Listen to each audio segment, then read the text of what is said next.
Sungai Sekanak yang merupakan aliran Sungai Musi di Sumatera Selatan merupakan salah satu pusat wisata di Palembang yang sedang hits.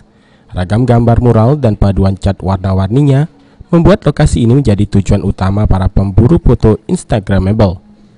Pemerintah Kota Palembang berhasil mengubah tampilan Sungai Sekanak menjadi indah dan penuh warna. Sebelumnya, Sungai Sekanak hanya menjadi aliran Sungai Musi yang penuh genangan sampah rumah tangga. Bahkan aromanya yang sangat menyengat membuat warga yang berlalu lalang di kawasan ini merasa risih.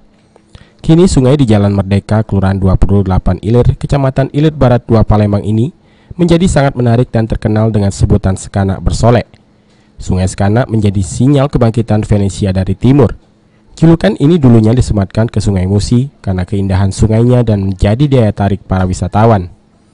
Menurut Yuni, wisatawan asal Surabaya, kawasan Sungai Sekanak dengan segala kehidupannya begitu menarik baginya untuk datang.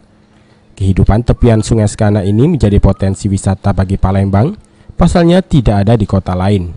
Karena menurut saya unik ya, karena kanan kiri sungai itu ada kehidupan dan anak-anak bebas main di situ, nyemplung-nyemplung main air.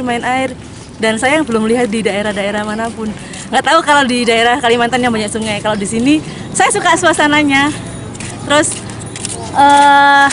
kebebasan anak-anak, jadi di sini tuh bisa mau ngapain tuh bisa gitu loh. Anak-anak jadinya bebas ekspresi main-main di sini. Itu ya saya suka.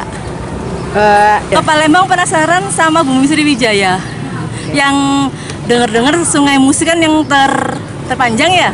Nah, di situ ada Hulu sama Hilir, jadi penasaran kayak apa sih di sini.